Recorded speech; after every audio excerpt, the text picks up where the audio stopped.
Salam untuk kita semuanya, berjumpa lagi dengan saya di channel Aritela Tutorial, tempat kita untuk berbagi informasi seputar informasi pendidikan dan informasi guru, serta informasi lain yang ada hubungannya dengan pendidikan dan guru.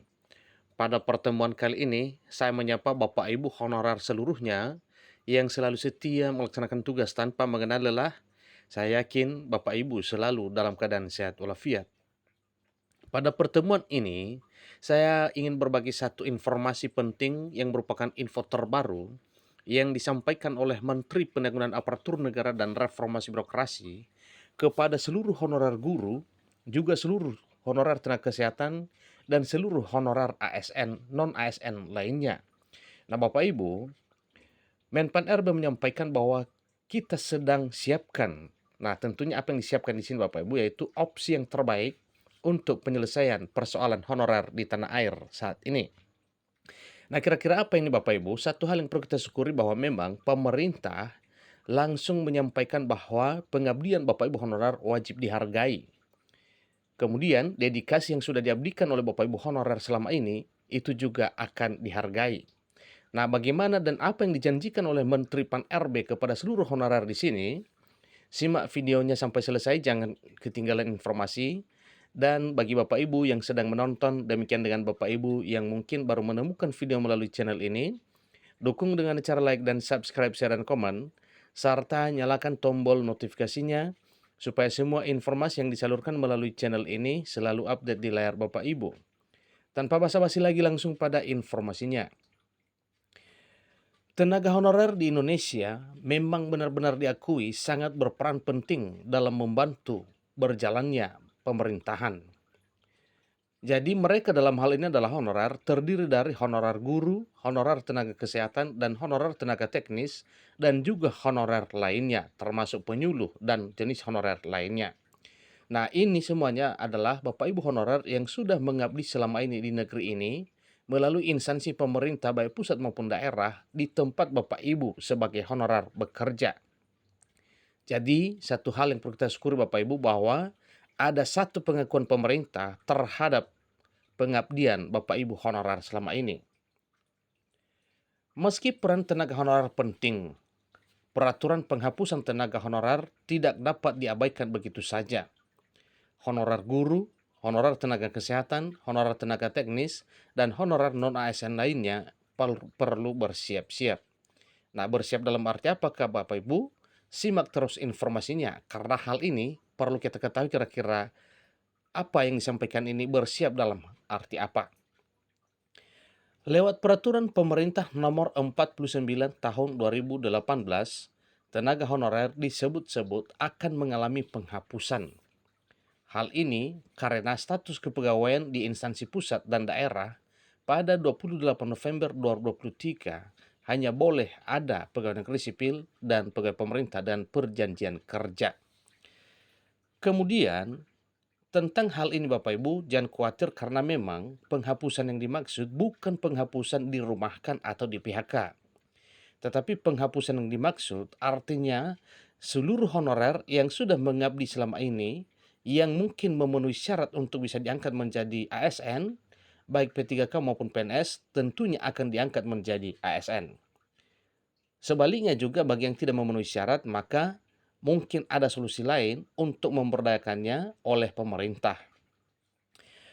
Hingga kini, belum ada aturan berbadan hukum yang menjelaskan apakah tenaga honorer benar akan dihapus ataupun tidak. Ingat Bapak Ibu ya, sampai sekarang masih belum ada aturan yang berbadan hukum, artinya tidak ada atau belum ada kekuatan hukum yang menjelaskan apakah tenaga honorer benar akan dihapus ataupun tidak. Jadi dengan demikian, maka ya Bapak Ibu honorer yakin bahwa memang tidak ada penghapusan. Secara langsung disampaikan di sini bahwa belum ada payung hukum atau belum ada peraturan ya yang berbadan hukum yang menjelaskan bahwa honorer itu dihapus ataupun tidak. Namun Menteri Pan RB Abdullah Azwar Anas telah berjanji sesuatu untuk seluruh tenaga honorer. Nah, tentunya ini yang ditunggu-tunggu Bapak Ibu. Kira-kira apa janji Menpan RB ini kepada seluruh Bapak Ibu honorer setanah air? Menurut data di Badan Kepegawaian Negara atau data di BKN, jumlah honorer sudah mencapai lebih dari 2 juta orang. Tepatnya kurang lebih 2,3 juta orang, walaupun nanti diantaranya hanya 1,8 juta sekian saja yang sudah memiliki SPTJM dan kurang lebih 500 ribuan yang belum memiliki SPTJM. Jumlah ini sangat besar dan perlu segera ditangani oleh pemerintah. Ada apa? Karena memang kerisauan honorer selama ini, lalu ada impiannya yaitu untuk bisa diangkat menjadi ASN. Maka hal ini wajib ditanggapi serius oleh pemerintah. Sebelumnya, Menteri Pan-RB juga memiliki 3 alternatif untuk penyelesaian masalah honorer menjelang penghapusan. Pilihan pertama yaitu mengangkat seluruhnya menjadi pegawai ASN. Pilihan kedua menghapus seluruhnya atau di PHK. Kemudian yang ketiga adalah melakukan pengangkatan honorer dengan skala prioritas tertentu. Ingat Bapak Ibu bahwa poin kedua itu bukan opsi lagi. Karena memang secara langsung sudah disampaikan melalui instruksi Presiden kepada Menpan RB Abdul Azhar Anas bahwa jangan ada penghapusan honorer. Tetapi diinstruksikan langsung oleh Presiden kepada Menpan RB untuk mencari jalan tengah terbaik penyelesaian tenaga honorer ini. Namun Menteri Pan-RB kemudian menyatakan bahwa mengangkat seluruh honorer menjadi pegawai aparatur sipil negara akan memberikan beban yang sangat besar bagi negara. Dengan begitu, opsi ini tidak mungkin dilakukan, tetapi opsi lain memungkinkan. Kemudian jika dilakukan penghapusan secara keseluruhan atau PHK massal, ini akan menimbulkan masalah di sektor pelayanan publik. Maka daripada terjadi permasalahan sektor pelayanan publik, maka jelas honorer tidak dihapus karena penghapusan juga itu bukan opsi atau solusi terbaik. Honorer di berbagai wilayah diakui sangat berperan dalam menjalankan pemerintahan, termasuk honorer guru dan honorer tenaga kesehatan dan honorer tenaga teknis, juga honorer lainnya. Jika terjadi PHK secara massal terhadap honorer berdasarkan peraturan pemerintah nomor 49 tahun 2018, maka jelas jumlah pengangguran akan meningkat secara tiba-tiba. Kekurangan tenaga di instansi pemerintah pun tidak dapat dihindari lantaran banyak honorer yang berperan penting dalam pekerjaannya. Tentunya hal ini kemungkinan tidak dapat diselesaikan atau tidak dapat dikerjakan oleh para ASN dalam arti PNS dan P3K. Namun oleh karena skill dan keahlian para honorer, maka pekerjaan tersebut bisa dilakukan atau bisa terlaksana dengan baik. Saat ini non-aparatur sipil negara yang tengah diangkat sesuai prioritas adalah honorer di bidang pendidikan guru dan honorer di bidang kesehatan atau tenaga kesehatan. Jadi terdapat 700.000 kesempatan bagi para tenaga kesehatan dan guru honorer yang ingin menjadi pegawai ASN. Namun hanya 400.000 kuota yang telah terisi atau diusulkan pada saat itu. Meski belum ada aturan resminya, Menteri Pan-RB memastikan tidak akan ada penghapusan honorer besar-besaran meskipun hal itu diatur dalam peraturan pemerintah nomor 49 tahun 2018.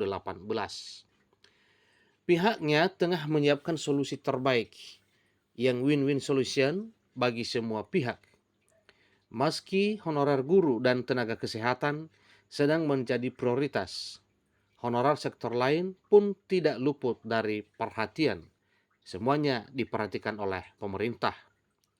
Tenaga non-ASN tidak hanya guru dan tenaga kesehatan, tentu di banyak tempat juga banyak ya. Oleh karena itu, kita sedang siapkan opsi terbaik tanpa menambah anggaran tapi tidak ada PHK, sehingga mereka dalam arti honorer tetap ada di tempatnya, tutur Anas. Janji Menteri Pan-RB untuk tidak menghapus honorer secara massal tentu membuat tenaga honorer sedikit lebih tenang dalam hal melaksanakan pekerjaannya, lebih fokus dan konsentrasi untuk melakukan kegiatan pelayanan publik melalui instansi di mana Bapak Ibu honorer bekerja. Jadi ini satu hal yang perlu kita syukuri dan kita perlu respon dengan baik adalah apa yang disampaikan dan dijanjikan oleh Menteri Pan-RB, yaitu tidak ada penghapusan honorer dan seterusnya diupayakan untuk bisa diangkat menjadi aparatur sipil negara, baik dengan status P3K maupun status pegawai negeri sipil. Demikian informasinya, kurang lebih dalam penyampaian saya mohon dimaklumi. Sampai ketemu pada video berikutnya. Terima kasih.